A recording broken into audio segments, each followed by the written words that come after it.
Okay.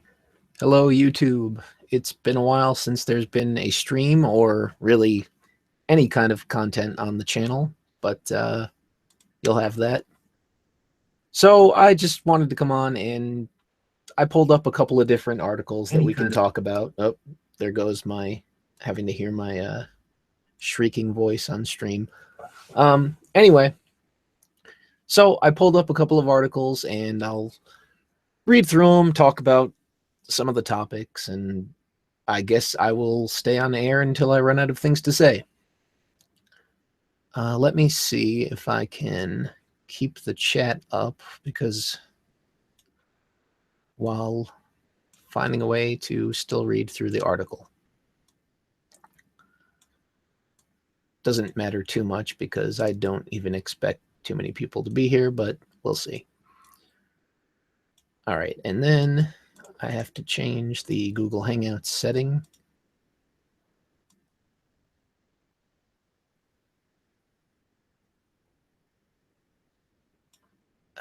Okay. I might be a little bit lower than usual because I have adjusted the volume on the microphone. Let me see if I can turn that up.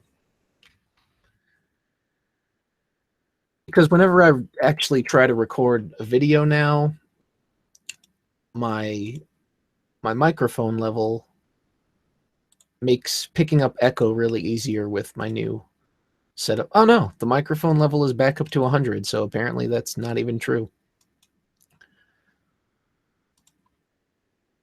All right, let me check and see if this stream has posted to Twitter, because I imagine that is important. Well, Twitter's never important. Oh, all right, it posted. Maybe nobody's online.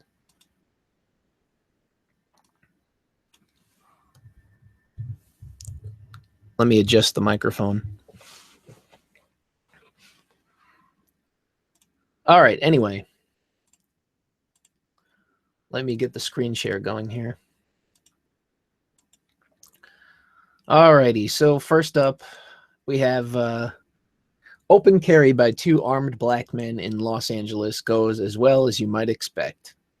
So already right from the title of this, you would think that, you know, these are just 2 law-abiding guys that got screwed over by the police, but they really screwed up on this one and tried to paint a narrative that's just not there. I mean, especially when you find out how the incident came to an end.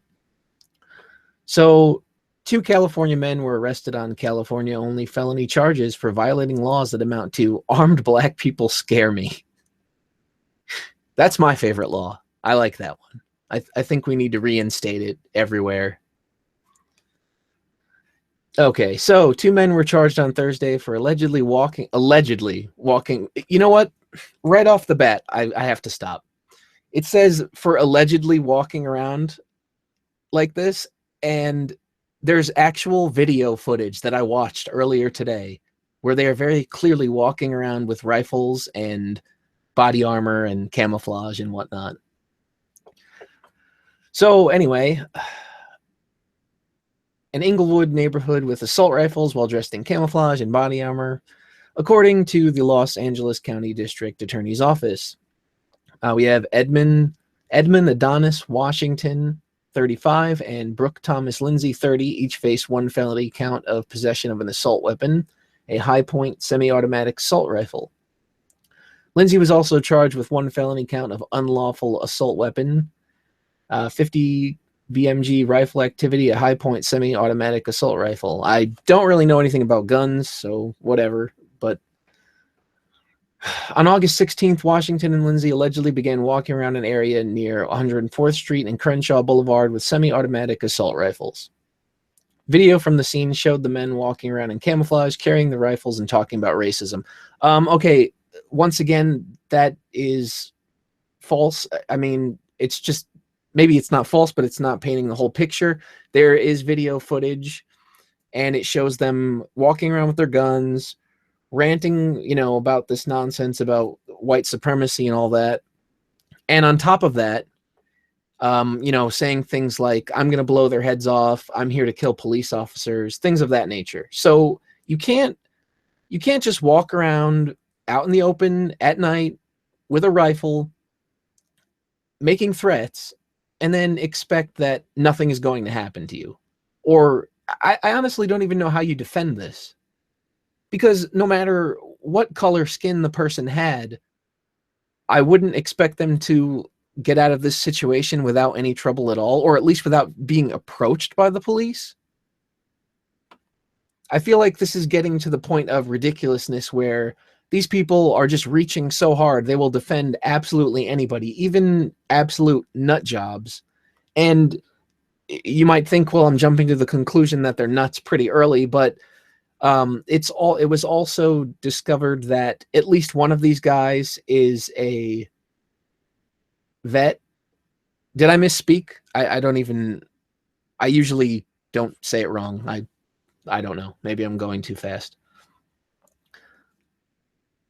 But it kind of drives me crazy, because you don't just defend somebody simply because they are of a particular skin tone. I'm losing train of thought already. Okay, but back to what I was saying. One of the guys. Oh, did they say? Wow. Okay. I really am losing it. Well, I'm glad it was the article and not me, because that's like a peeve of mine when I hear people say that. So if I did it, I would have to ostracize myself from reality. All right. So one of these guys were. Oh, I didn't even get to that part. That's why I didn't notice. I thought it was something I already read through. So one of these guys was discovered to be a veteran, or somebody that was in the military that went AWOL. So I guess he probably got a dishonorable discharge or whatever happened. I thought if you desert, that you get, arrested for that, but I don't know how he escaped it. Maybe he did get arrested. I don't know. The point is, he was somebody that did a couple of tours overseas, so he probably saw some combat. I imagine he may not be in the best mental health, but rather than worrying about, the way that we think of veterans in the United States, or the way veterans are, on one hand, they don't have much help available to them, but on the other, society in general tends to blindly worship them and allow for, they kind of defend their behavior no matter what. Let's continue, though. I'm kind of getting off the point. I could care less about the racial politics. As you said, couldn't care less. So clearly he does care. Maybe he did that on purpose. Mr. Lindsay and Mr. Washington, I care about their actions and intentions as citizens of the United States. Okay, so if you care about their actions and intentions, then you should have watched the footage and very clearly heard them say threatening things in regards to law enforcement.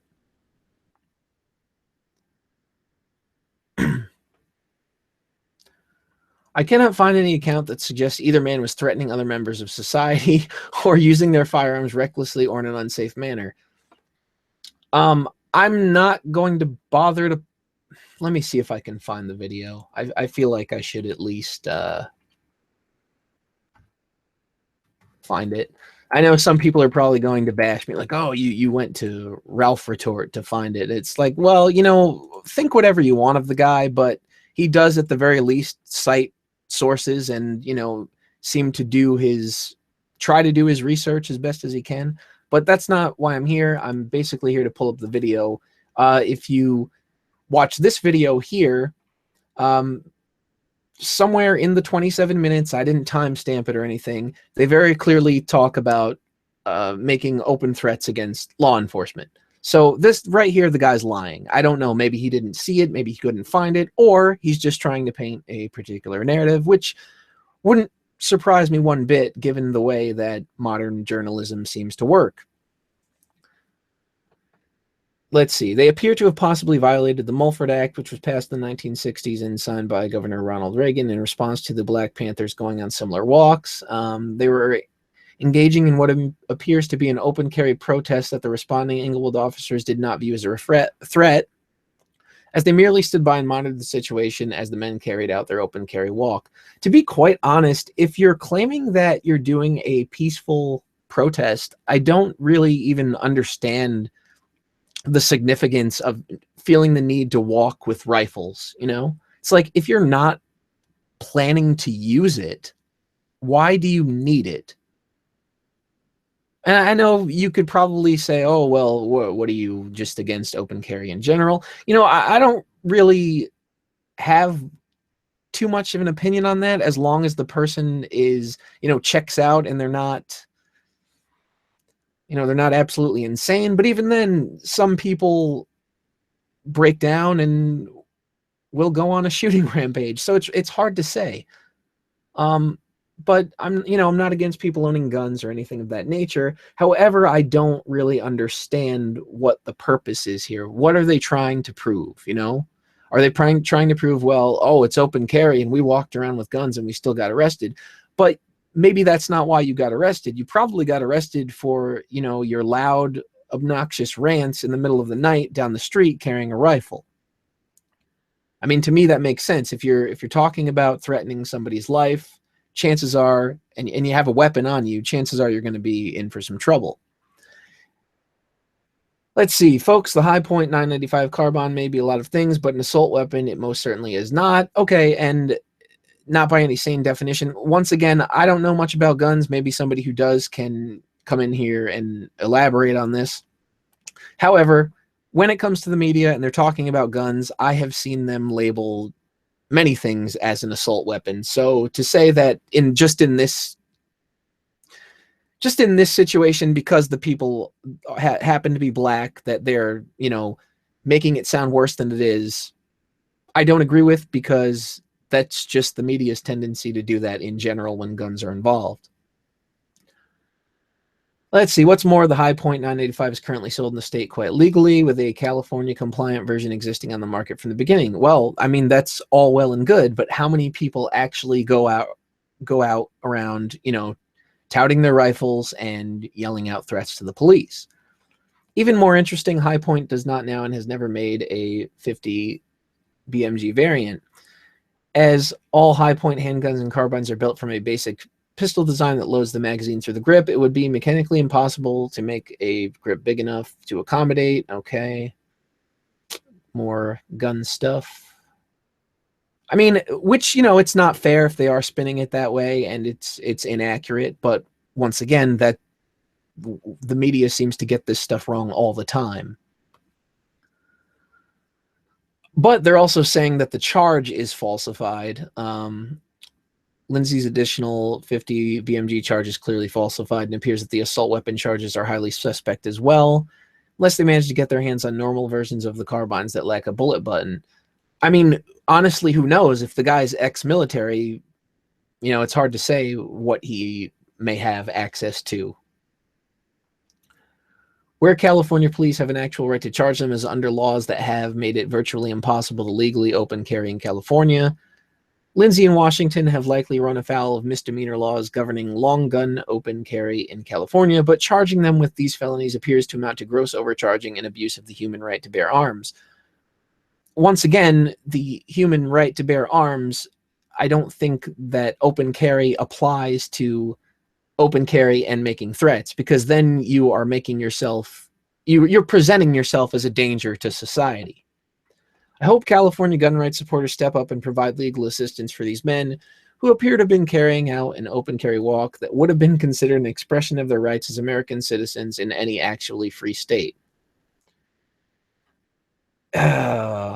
Okay, so Bob Owens here, he claims that the police falsified a charge, but without actually seeing the charge, that's going to be difficult for me to comment on. However, I do know that for a fact, considering I watched the video, he left out some context here where, these guys went around They made threats. They're walking around with big guns that are probably going to scare most people.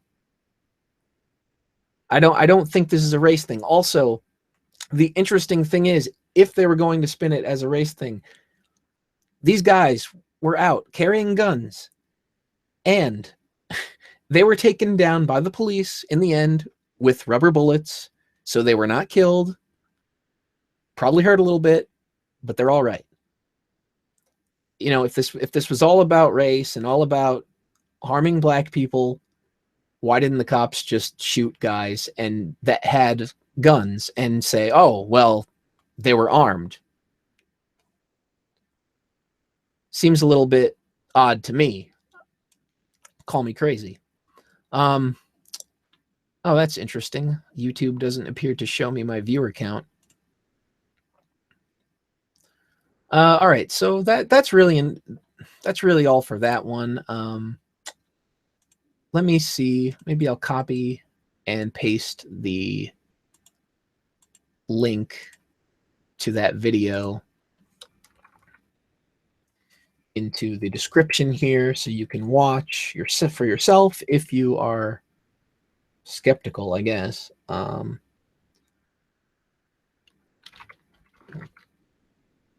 Two gunmen. We'll leave it at that. I should probably let me source the Ralph article as well if anybody wants to look at that.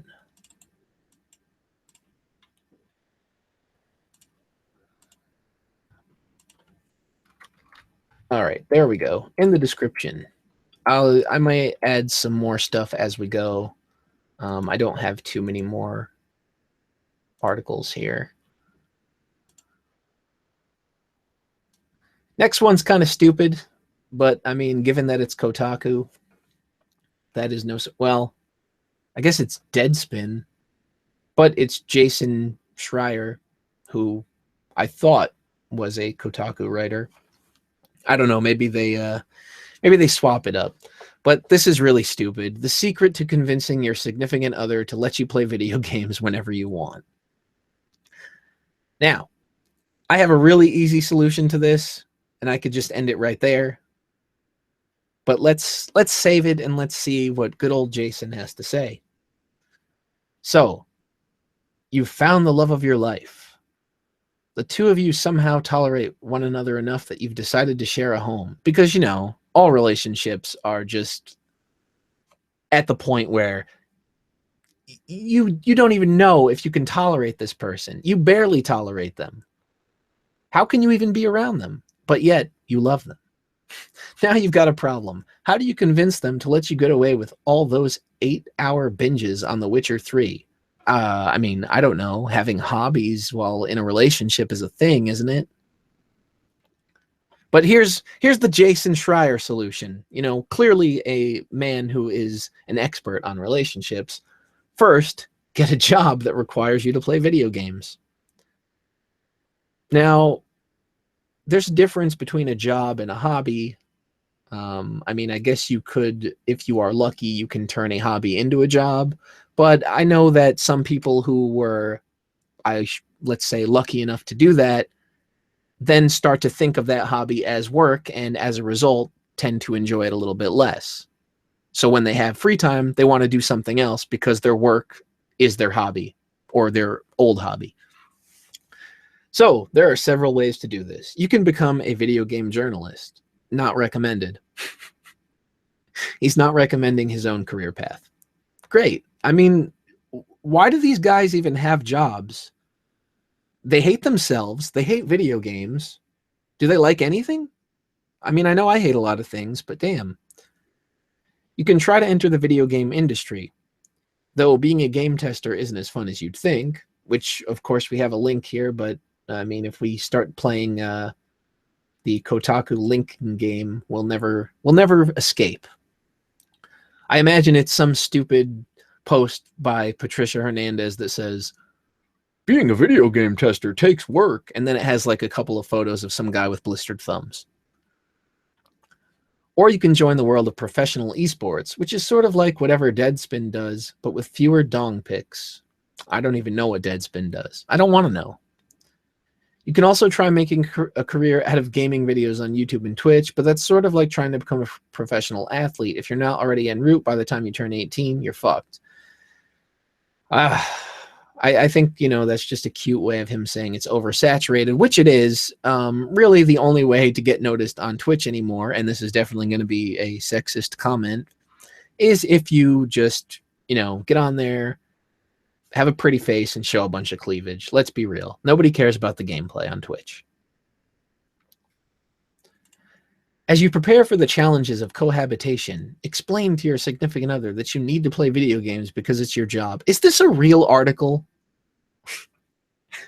Who greenlights this stuff? Every healthy relationship involves compromises. This is not one of them. Playing video games is how you make your living, and therefore you get to use the television whenever you need it, even if your partner wants to marathon Pretty Little Liars. Couldn't you just solve this problem by having 2 televisions? And I mean, granted, not everybody has a lot of money, but you lived separately before you moved in together, right? Most people have a TV or some sort of device that when they move, they bring with them to their new place of living. And no, sorry, you can't go to the museum on Saturday. You have to play video games for work because it's your job. I feel like this is, yes, it's being kind of silly and lighthearted, but at the same time, it's stupid. I mean, you can have all of these things and you can still have your hobby of playing video games. You don't need an excuse. It says every healthy relationship involves compromises, right? So if you are in a healthy relationship, your partner should understand that you have hobbies. Maybe they're not involved or invested in those hobbies, but they allow you the time for them. That's not to say you have to play video games alone. Sometimes you can even play video games with your partner, which is totally rad. Did I just fall back into the early 90s? Kotaku, a well-known snack blog. Well-known snack blog? Now they're a snack blog? I thought they were for video games. Has a pretty good list of games to play with other people, although it's a bit out of date. One of the best games to play with a significant other is Nintendo's Super Mario Maker for the Wii U, which lets you build and play your own Mario courses. There are a few better ways to strengthen your relationship than forcing your partner to run through an impossible maze of piranha plants and bullet bills. It's also really rewarding to let your partner play single-player games like The Last of Us while you watch and guide them along the way. Still, sometimes you just want to spend a whole weekend on the couch playing Skyrim, and not every significant other is going to be okay with that. So if your partner ever criticizes your binge gaming habits, remind them that it's your job to play video games. How can they complain? It's your job. Well, a lot of people complain about their significant other's jobs. So your solution is not even a solution.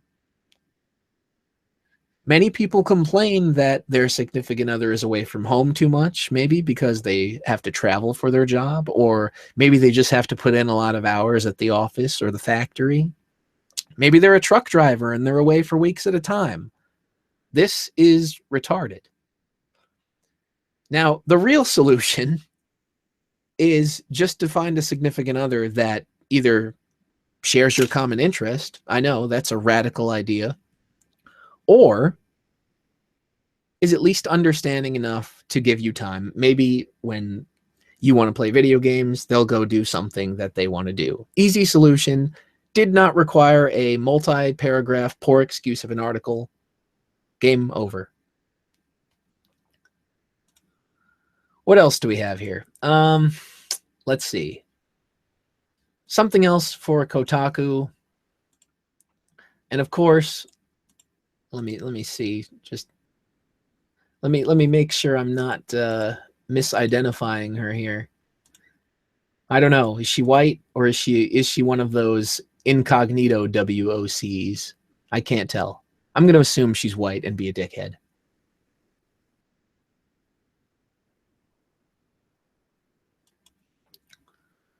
All right. So, a white person writes about black cosplayers talk about self-doubt. Just kidding. I don't really care about. So does Italian count as a WOC? I'm not sure. See, I'm not sure what the qualifications for anymore are. Like, is Italian just white? I know some pretty dark Italians. Anyway, Shannon I, 23, didn't want to leave her Baltimore hotel room. For months, she had been looking forward to Otakon, Baltimore's annual anime convention, and especially to cosplaying Takumi from Fire Emblem Fates. Trimmed in fur, embellished with red string, and topped with a white wig, Shannon's cosplay was impeccable. She had been striving for exactly that effect over the course of 5 days, waking up and doing nothing else but sewing. She told me at Otakon last weekend. When I found her, she was with her little sister Kimberly, curled up in a far-flung corner away from the crowds. Well, this is just painting an interesting picture already. Get to the point, please. This morning, I didn't want to put this costume on, Shannon said. Maybe it shouldn't matter to me, but this is not a black character. Okay. So I find this interesting that right off the bat, it's framed as a black issue, because most fictional characters from, video games or anime, what have you, usually aren't a single race that you can identify unless the series has grounds in the real world and, they're from Japan or they're from the US, whatever. This is something that anybody that cosplays would really face. And I know they're saying that, maybe there's not as many black characters in these types of things, and maybe on some level there's something to that. But you don't, my point is, you don't have to share the race of a character to dress up as them. Maybe it would help you feel more like them, I guess, but I don't know. I don't see it that way. I mean, you see a lot of Japanese cosplayers dressing up as characters that you could argue were not Japanese. Shannon, like her sister and other black cosplayers interviewed at Otakon, cited her race as a barrier to entry into the cosplay community. It's not that the cosplay community isn't welcoming to people of color. It's one of the most liberal subsets of the anime and video game communities, a place where all enthusiasm is warmly celebrated. Rather, self-doubt, the internalized fear that when you put on the skin of your favorite character, your own skin will breach the aesthetic fantasy, can prevent black cosplayers from feeling at ease in cosplay. So basically, they're saying that the community is very open, very welcoming, very friendly, and I imagine, given the, I don't want to use the term here because I do think it's fair, politically correct structure, if somebody of society now and these kind of events, I feel like if somebody was mocking somebody or insulting them for not matching the race of their character, they would be promptly removed from this environment, so there's not really even anything to worry about. The self-doubt, the insecurity, that's something that you have to get over yourself. And if you do get over that, and you put yourself out there, and I know, it sounds cheesy and cliche, but sorry, I just bumped into the desk. But you are the one that has the power to change attitudes. The more that you dress up and you do what you want to do and you don't care what people think, the more it puts that message out there, and it shows people that you can do this regardless of what color you are. And I think a lot of people fall victim to the expectation and give up, rather than saying, you know what, I like this, so I'm going to do it, even if some people think I shouldn't, or even if I think I shouldn't. Otakon drew over 20,000 anime and video game fans. Baltimore, a city that's 2/3 black, 50% higher than the national average. Their visibility for people of color in the so-called nerd community is strong. But despite the city's racial makeup and Otakon's relatively strong turnout for people of color, black cosplayers interviewed still felt the psychological pressure of marginalization within the nerd community. See, so at this point, it's like, what more do they need to feel comfortable? Because they're saying that there's a strong turnout. They're saying that it's a very, very black community. So what more do they need to get over that so-called psychological pressure?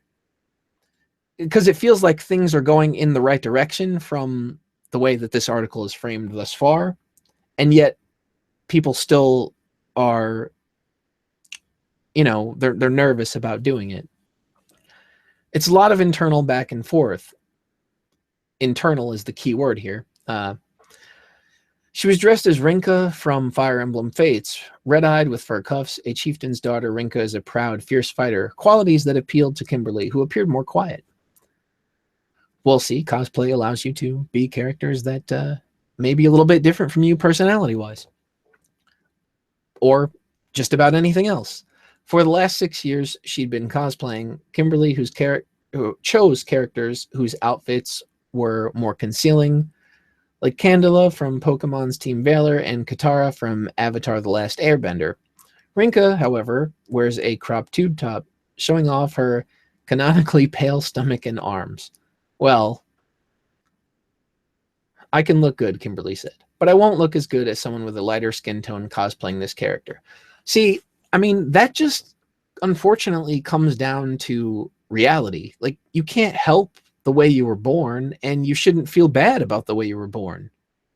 Different doesn't mean bad, at least not always. And I think that that's just something that a lot of people have to try to get over. You can't warp reality. I mean, you can't just wake up a different skin color.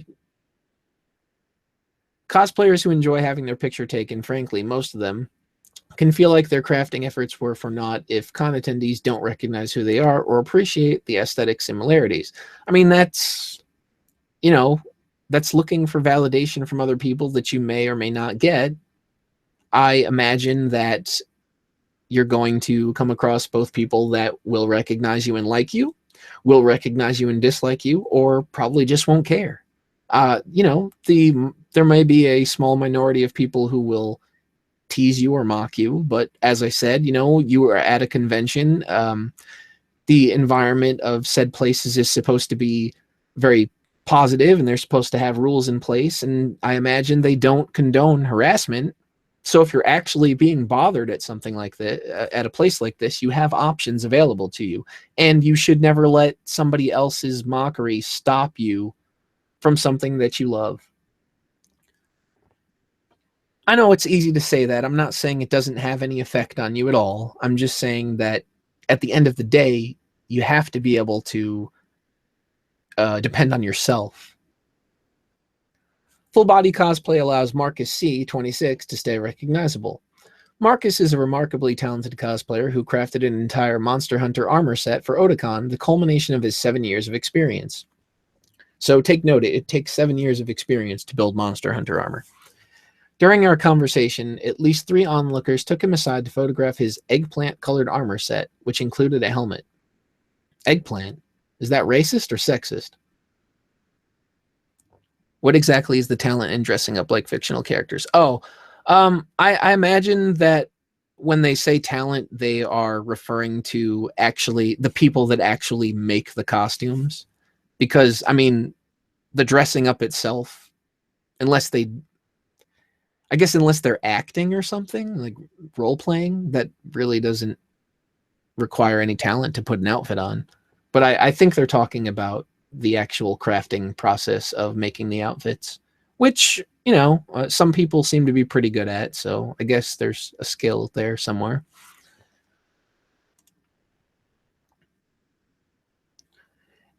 Well, yeah, and they also didn't differentiate, because some cosplayers don't make their own outfits and just they'll buy one online and dress up. Any character who wears masks or full armor, I can get away with, he told me. When asked whether that's a function of race, he added, "It's definitely a hang-up, I'm not going to lie. I tend to not make things about race, but sometimes I'm considering a costume, but then it hits me that it might not be received right." So he's worried about what other people think. He doesn't blame onlookers for failing to register his character, thrown off by differences in race, but accounts for that possibility by drawing attention to his outfit. Well, I mean, like I said, the only advice I can give somebody is to overcome that mental barrier, because nobody is preventing you from dressing up except for you. You know, there's not some rule set in place that you have to be this, this, and this in order to dress as this character. If there was, we'd be having a very different conversation. Marcus, like Kimberly and Shannon, cosplays more characters from video games than anime, citing the Japanese cartoons' dearth of people of color. Notable ones including Anthe from Revolutionary Girl Utena, Michiko from Michiko to Hachin, Afro from Afro Samurai, Mila Rose from Bleach, Garetta from Hunger X Hunter. I think they mean Hunter X Hunter, or Cross Hunter. I believe they say Cross. And Karui from Naruto. As kids, many of us grew up with Dragon Ball Z's Mr. Popo. Oh, Jesus. A dark-skinned slave with puffy... See, this is the part that bothers me. And this was that conversation I had on Twitter where the guy tried to claim that Popo was a slave because he tended to Kame's lookout. That is just garbage.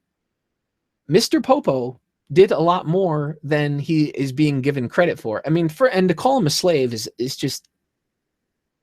Wow. The mental gymnastics. It just goes to show how little they actually think of the roles that some of these characters play, that they put a black label on. A black label. That's going to be funny for anybody that buys video games on eBay.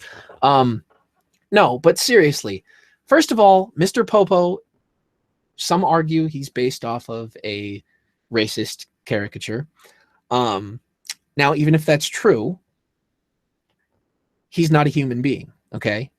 He's basically like a genie type person. He has... Oh, you just say Hunter Hunter. Okay, well, I will keep that in mind. Right, so back to Mr. Popo. He's not a human being, okay? He's not supposed to be a black guy. There were black guys in Dragon Ball, some which you could argue were slightly offensive, and also, I mean, you had General Black, who, yes, he was a bad guy in Dragon Ball, but he was also, I thought he was a pretty cool character. So to say that Mr. Popo is a black guy and he's a slave is just, it's kind of messed up. I didn't know that black guys go around wearing, you know, earrings and have pointy ears and fly around on magic carpets. Like, what reality do these people live in? And he's not a slave, okay? First of all, he trains Goku.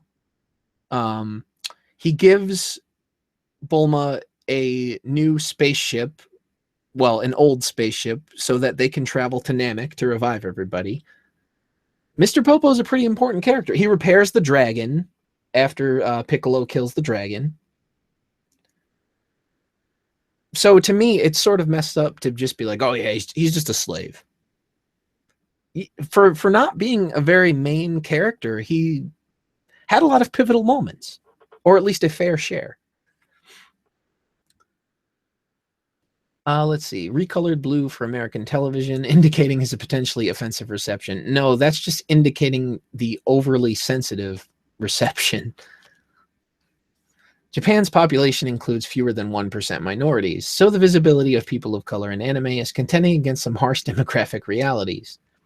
The popularity of American television abroad could help boost black representation in anime, and has to some degree, but Juan R. 22, a black cosplayer, explained that American media making its way over to Japan doesn't always portray people of color in the best light. Well, I mean, anybody that gets their idea of a society or culture from just from TV or media alone is obviously going to have a very skewed perception of that culture.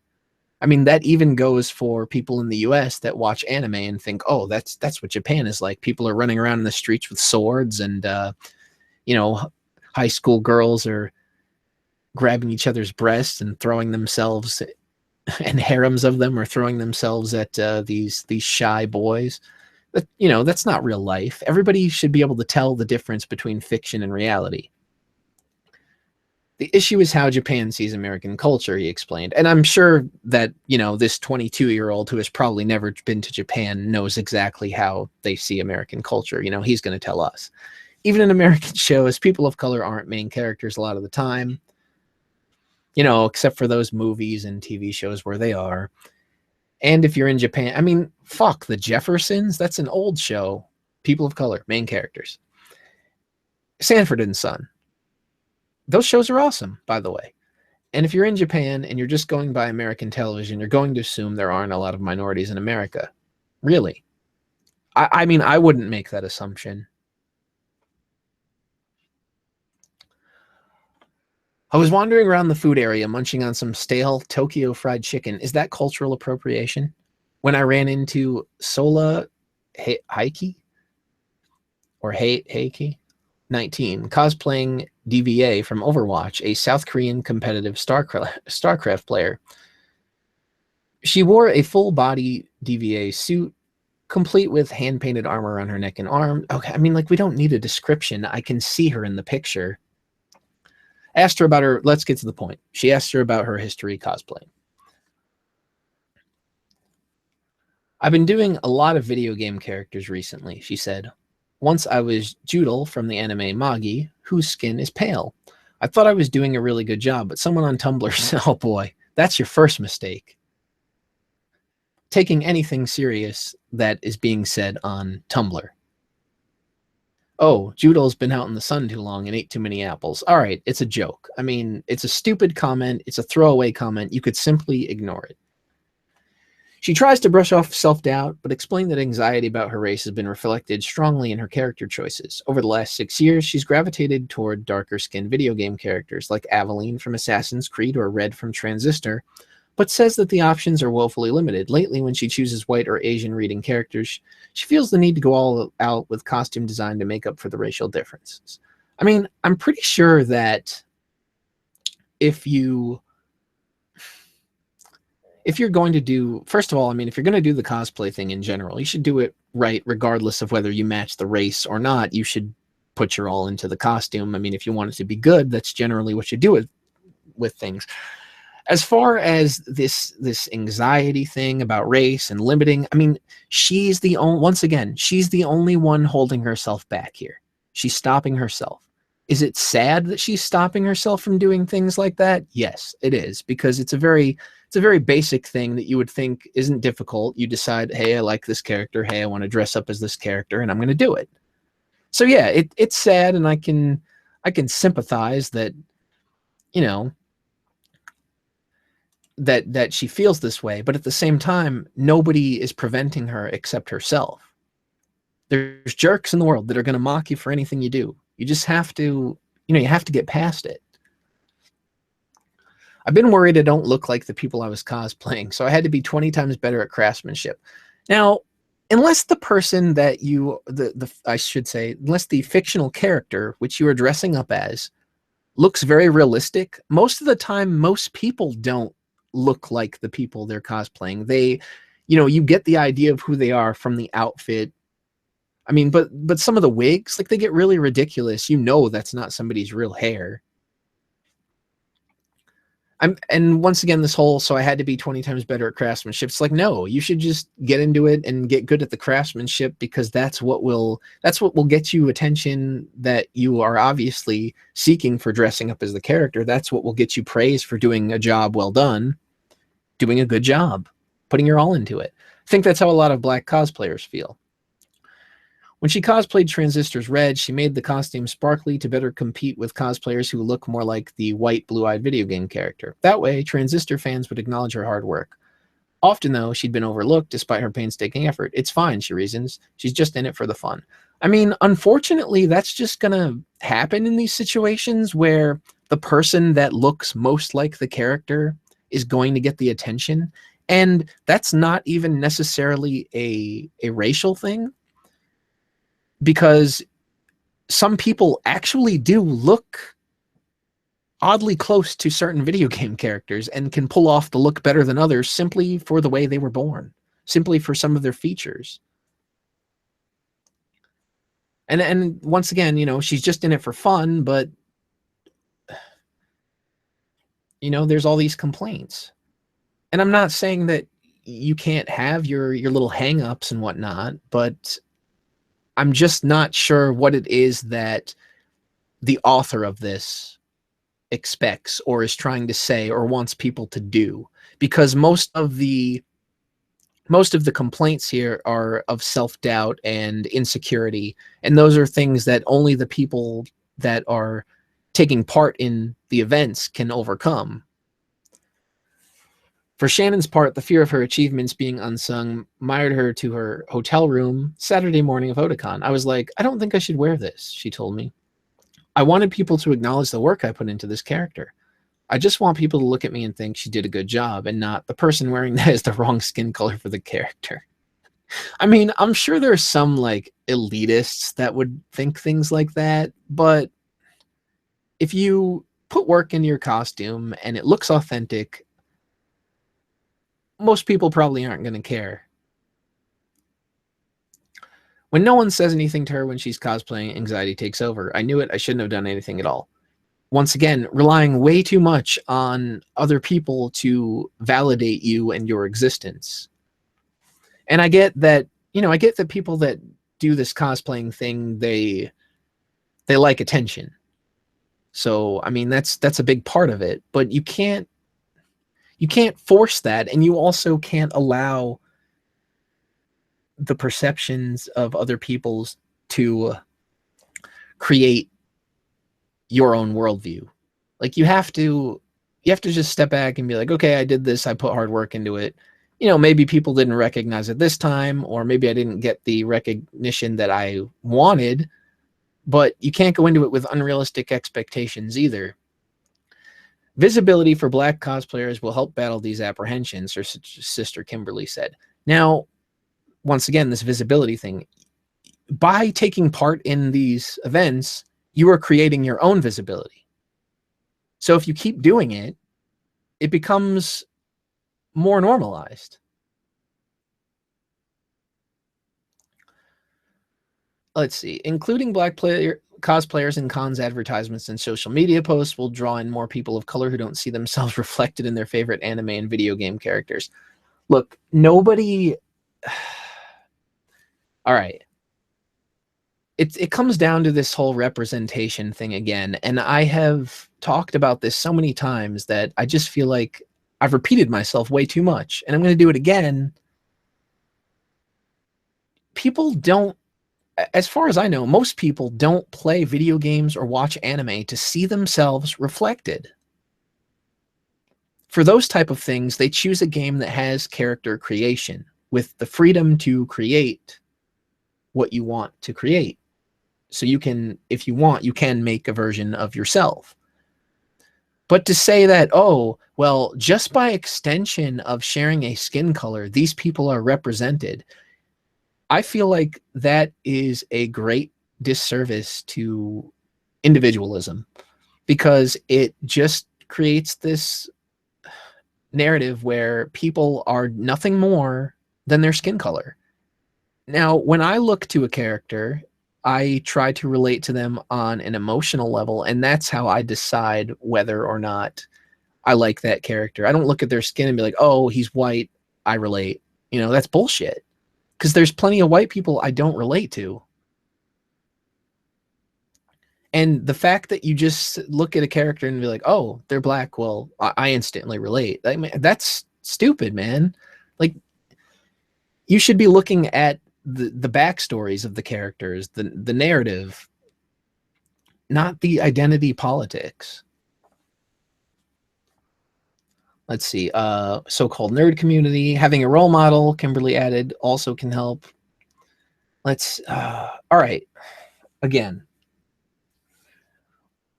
my problem comes in where they make it sound like you can't have a role model that you don't share a race with. And that's not true.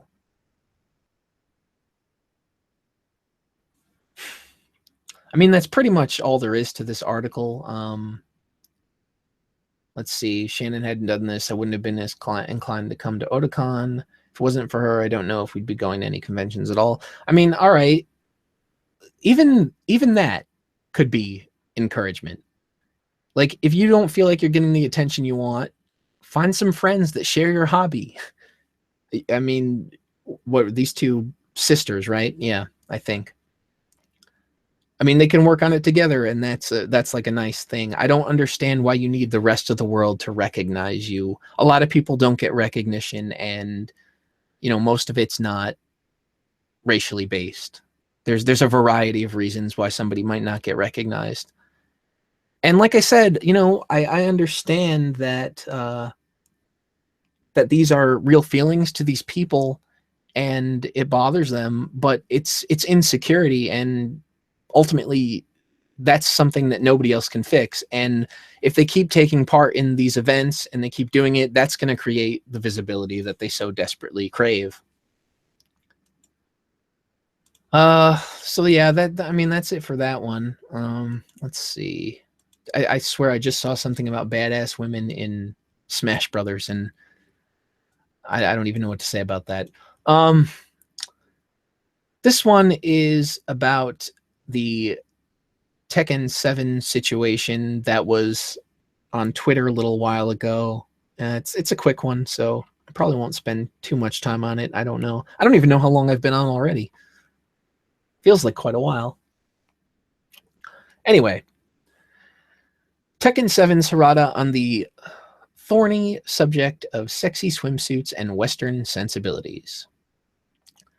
During a hands-on with Tekken 7 at Gamescom today, I spoke with Tekken's chief producer and director, Katsuhiro Harada, about a series of tweets he made recently with regards to Tekken 7 swimsuit content being released in the West. When queried whether it would be made available in the US, Harada's now deleted reply was a short and sweet, "Ask your country's SJWs, ha ha ha ha ha." He later apologized to another female fan, deleting the tweet and saying, "This message is not for females," by which I think he might have meant it was not directed exclusively at women. I mean, unless, of course, you believe that SJW is synonymous with woman. Excuse me. I do remember reading about this. Yeah, this girl was like, "Oh, I'm so disappointed that you would say this," or something. It's like, why? Why does it matter? I'm a big fan of Harada and Tekken in general, and have been for many years, so I asked him, does he feel genuinely constrained about what he can and can't do because of Western sensibilities? Does it really bother him? Let's see. It's more difficult creating the game for a mass market, he replied. But I guess one of the things that's most frustrating is just that a lot of these criticisms are very ill-informed. The problem is that people who are Tekken fans, they say something about the game that's critical, and it's not that bad because they know the content of it. A lot of times, the swimsuits was a good example. People who don't even play the game, they maybe just hear that there are swimsuits in it, and then they say, "Wow," or "Whoa, you have these girls in sexy swimwear. What's wrong with you? You're such a male chauvinist," etc. Which, I mean, that is a fair point. There is a lot of people that don't even seem to be actual fans of the game, and yet they want to have a say in what's put in it. I mean, it doesn't matter. It's a video game, and I feel like we're getting to the point where people cannot differentiate between fantasy and reality, and I've said that multiple times before, but once again, it applies.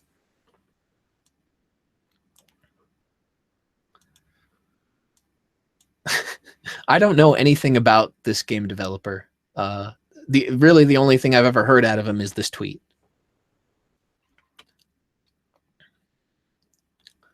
But what they don't know is that it started off in the arcade, and it's a season line like you do for Christmas, Halloween, or whatever. And it's not just the women. Robots have them. Kuma, Panda, the male characters have swimwear. It's not like we're trying to sexualize the female characters at all. That's just, it just so happens to work that way. But they don't go and look for that info before they criticize. So that is pretty frustrating. I mean, if you're going to complain about just the girls, you got to be fair. I mean, everybody has the swimsuits. So it seems a little bit ridiculous. Why is it okay to show the men in that way, but it's not okay to show the women? And I'm sure there's some sort of, privilege plus power equation awaiting us in an answer, but that is just garbage to excuse a double standard. It does affect how we announce new content, added senior game designer Michael Murray, because we have to think when we release this, we're not there to explain this, so people can take it as it is or how they interpret it.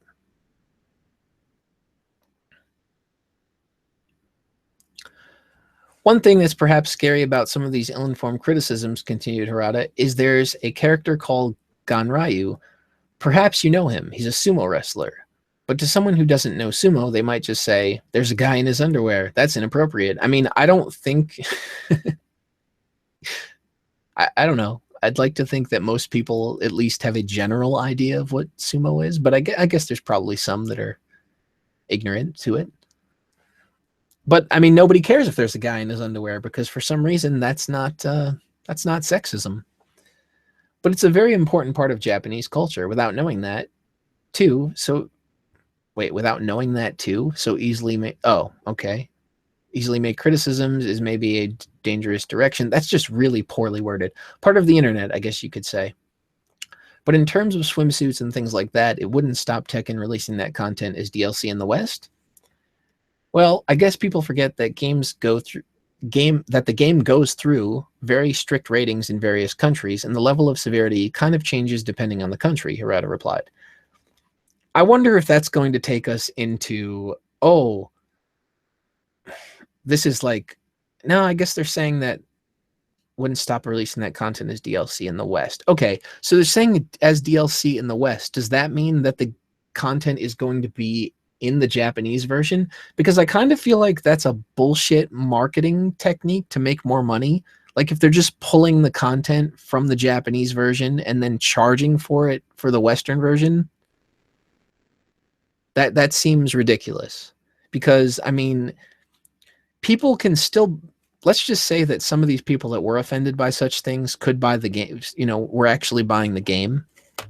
They could just as easily have that content in the game, and the people that don't like that content could simply choose not to select that outfit for the character when they play as them. Not exactly rocket science here. But Tekken has cleared those and been released, so people who actually look into the game content have seen it and it is fine. So, as such, as long as it passes those kind of censorship evaluations or whatever for that country, as judged by their government or an official organization and not some random guy on the internet, then obviously, well, he said random guy on the internet. What about the women? Then obviously we want to release the content so as many people can enjoy it as possible. The subject of censorship came up one other time during our meeting.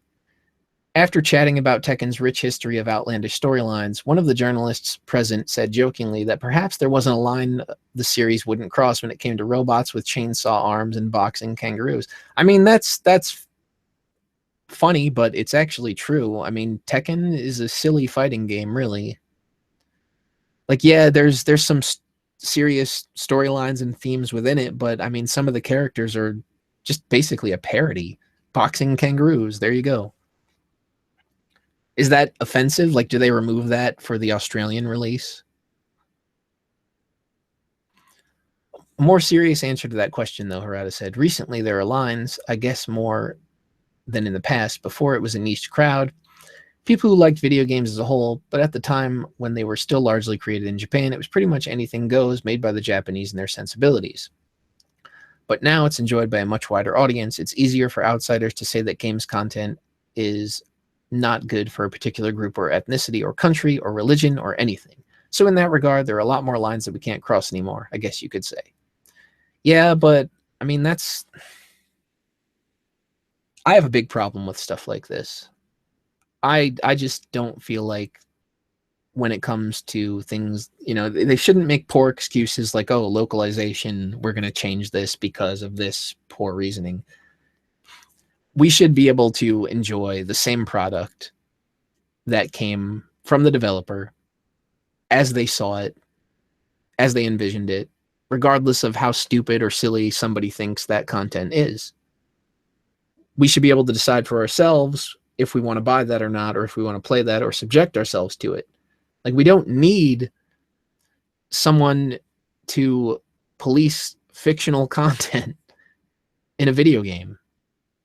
It's absolute garbage. And I feel like something I know I've said before again, I feel like we had this really good sweet spot of maybe like a a decade or so of better translations and localization efforts with less censorship, and now we're kind of going backwards again. So it's like we've come full circle.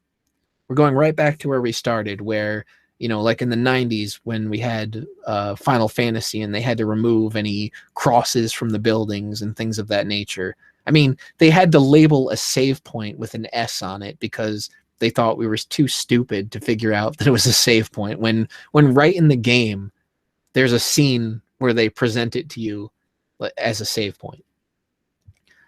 That's Final Fantasy IV, for those of you that don't know. There's a part where Tella, the character, shows you that it's a place where you can rest, safe from monsters.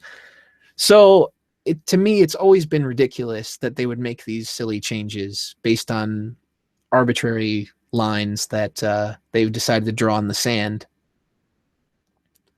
At the end of the day, it's fiction, and people should be able to, look at something in a video game and realize that that has no effect on their daily life. Let's see. Well, I think that's all I had. The only other thing I had that was loosely related to the cosplay thing is people on Tumblr arguing about the the race, the racial identity of an Attack on Titan character, and it was funny to me because they pulled up. Let me see. Okay, yeah, I have them both here. I pulled up two examples earlier on Twitter where they're arguing. Okay, however, Tumblr people want to draw this character, Emir, they can draw her however they want, And then there's another character, Hanji Zoe, that is, I guess, sort of gender neutral. Like they don't, I guess they don't state the gender. Although I believe in the anime, she's voiced by a woman and portrayed as a woman.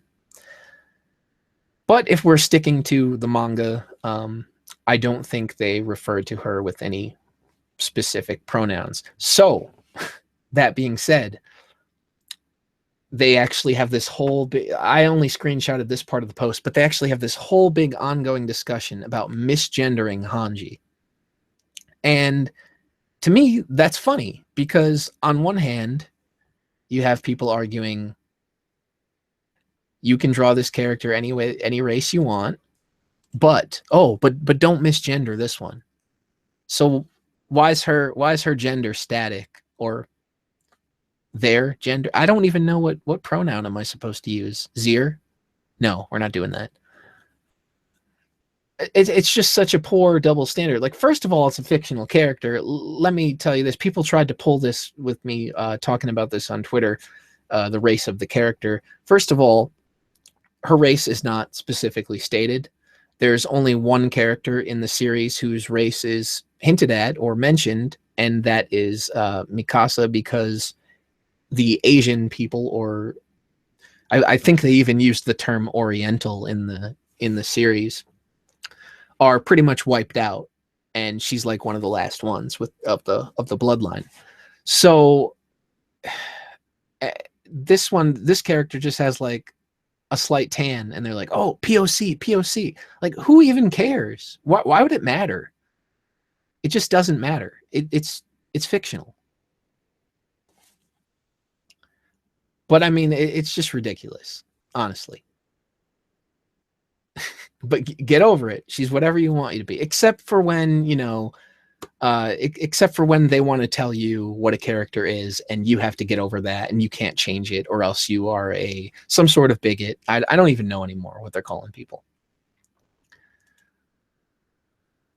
Well, I think that's going to draw this stream to an end. I am fresh out of topics. I kind of beat everything into the ground and rambled on for a little bit longer than I expected, but it's been fun. Thank you guys for watching. I haven't really felt like I had a video topic that I wanted to work on in a while, and I don't want to force one, so I kind of have something in the works, but I don't know when it's going to be ready. Maybe I'll do a couple more streams until then, just to kind of keep things fresh. Thank you for watching, and we will see you next time.